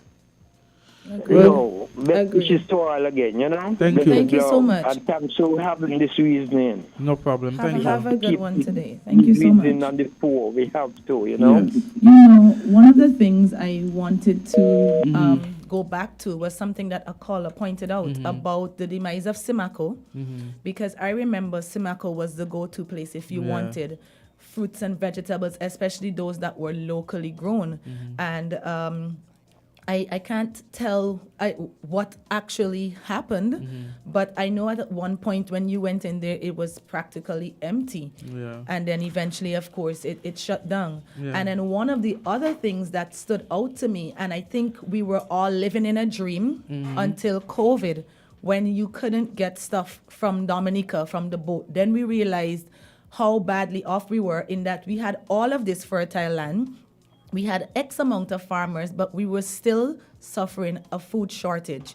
So those are some of the things we need to touch base on, and some of the things that we need to look at. And Troy, maybe you can speak to that and let us know exactly where we're at in terms of that. Troy, to Candy's point about Simaco, that was a great point. It has always rankled me that we have to be getting bananas and stuff from St. Vincent and Dominica. Like she was talking about the soil. The Simaco thing, okay, that's just one component. Do you think the reinstatement of Simaco would actually help the cause, and also tell us some of the other things that you think need to be done, and for example, what needs to change at Simaco, because Simaco just became another supermarket, as we know. So speak to that. And well, I see the need for a private sector venture. Okay. As we speak, there is a marketing unit at the Department of Agriculture, which they call the farmers, and they take the produce and they distribute it, right? But in the absence of Simaco, I think we don't want too much government. Yeah. The agriculture sector have the capacity to provide a lot of jobs, and that could be something for the private sector. You know? What we're seeking really is a partnership with government. That's what the farmers need. We are not looking handout. We're looking at partnership. We want to be looked at as important. Let's take a look at the situation. If the tugboat that bringing the cruise ship break down, do you think you can go 2 or 3 days without a tug replacing that? Good point. No, they make sure that there is one present. Exactly. But then when the boat comes on island and there's no food to feed them, but back to square one, right? Then, and I see your point. But then we are out of this weedless thing for months and months and months. But was that your motivation for coming on air? Maybe just to get them to hear you because you've tried everything else? No. They said the first impression. You know what they say about first impression? Let's hear. Eh? You tell me. Okay. The first impression of this administration is not a good impression. We realize that they are going down the road of the farmer administration, which we had difficulty with. And I realize now they get comfortable and they're going down that road. So we are trying to stop them. Stop. Take a look at what's going on. Because most of those people in authority right now, they were there making noise with the other administration about what the problem that the farmers facing. Now they are in the position, they are still going down that road. So we want to pull the plug. Specifics, Troy. Okay, look, for instance, the land prep. He ain't no better now than then. What is the solution? They can't bring none. Explain to me what is land prep. Preparing the land for planting. Right. The So tractor to- service. Right. So Right? explain to our audience then, is this something that the government provided? The when you government said- provide land service, the land preparation service, and so also the private sector. But then look at it. I myself involved in the land preparation, but I'm competing with the government. The government is heavily subsidized. They have the price low, so therefore, the private sector will have difficulty striving. Okay, we have a caller. Go right ahead. Go ahead. Hello. Okay, caller. Okay, there you go. Okay, go ahead, Yeah. Troy. Okay, go ahead, Continue Troy. point. This topic could take all day, you know. Yeah, it's a long It could topic. take all day. Clearly. We have. Okay, So we land have. prep. Call. We have a call. Let's take the call quick. I'm gonna Hello, good keep morning. it brief. Caller? Caller, could you? Okay, Go ahead, Troy. We Go have ahead. we have a marketing problem as we were talking about the Simaco and so. But then before you reach marketing, you need access to finance. And that is one of the major problems in the farming community. I mean, most of the farmers who farm and be more consistent are the farmers with their own machinery. Right? And if you realize that, why not change it, the way you look at things? We come and we tell them, why not help us to get machines? To that point, Troy, and I want you to be brief with this, but to your point, the fact is the bigger countries enjoy subsidies from their governments. What areas do you think the government here should give subsidies to, and I mean maybe increase subsidies and perhaps incentives and so on? That would go a long way to improving things. Well, I will be honest with you. The chemicals are subsidized. The land prep are subsidized by the government, but maybe not to the extent that we wanted. But the government could decide that they're going to put finance there, money there, so that the farmer could access for a small percentage, maybe a 0.5% interest, a 1% or what's not. Give you 3 months or so to pay back. But we will pay it back. These are things, if we get these things, we could actually make agriculture actually add to the GDP. Agreed. We are on a mission to feed ourselves. We believe that we have the capacity to feed ourselves. You know, one of the things I always stressed on was making agriculture just as important as, I mean, people, when you ask children, what do you want to be? People are looking for the lawyer, doctor answer, but nobody ever says farmer. But again, those same people need to eat. And I think it stems from the way we look at agriculture. It's the mindset we have when it comes to agriculture. But without farmers, without food, there's nothing. So I think that we need to try to change the mindset. And what I want you to do is to invite and see how best you can get other farmers to join you, because I still believe that you have more power if you have more persons on your side. So tell them how they can reach out to you. Yes. And you guys come together and strengthen your association so that you can actually be heard more, I should say, because we're listening right now. Now is an opportune time. Yeah, to most farmers out there, they have a farm chat. Most of them know that I'm in the chat. We exchange in the chat. So most farmers know how to contact me, but it's 664-7072. Try Flanders. I take your call anytime. what I really want to appeal to the farmers, please, the other farmer that you are looking at in saying it is not your competition. Your competition is those overseas. Please let us unite, let us come together. And by doing that, we'll be a force to be reckoned with. Right? We need to come together. Let's bring all our resources together. Okay, Troy. Strength in numbers. I agree. Thank you we have to leave so it there. much for visiting us today. Let We me- will let me definitely squeeze have in- you back. We'll yeah. definitely have you back. We definitely are gonna have to Yeah. plan some more farming segments. And- Let me squeeze in these texts I got. Someone is saying agriculture needs a marketing manager, and they are saying, in regards to financing, the banks do not structure loans to suit the agriculture industry. So a farmer gets money, goes to plant and buy livestock to raise, and have to start repaying that loan immediately. Also, as opposed to giving them 3 to 6 months, the grace period, and implement a bubble payment. That way the farmer begins to repay when they begin to harvest. So Good we point. clearly... And that's to your yes. point. You did mention that. Yes, so clearly we're going to have to plan some more segments and have Troy if you can get some other people to come Well, I back. bring some other farmers Yes. with me. Thank you, Troy. Thank you, and good luck. We are definitely in support of your cause. It affects all of us. So thank you today for coming today to highlight some of the issues that you guys are seeing or facing. And it's a big thank you to Win FM for giving us the Yes. opportunity. So Troy, we're out of time, but this is just the beginning. So we're going to have Azard and we was going to contact you so We're you gonna can line up welcome some other you. farmers. Yes. Yes, And thank we you. could have some other farmers here to speak. I know you wanted to have other farmers here, but for whatever reason, they couldn't make it today. Yeah. Okay. But we Okay. thank you, Troy. Thanks. Okay, well, that's Thank going to you do so it much. for Island Tea for today. It's Wow, 1 minute man, after you 10 made it up o'clock. there. And we are going to be definitely addressing this topic more as we go ahead. We're going to have Troy Flanders back. And on behalf of Candy and Azad, you guys did a great job today, by the way. That's it for Island Tea. We'll be back tomorrow, Friday.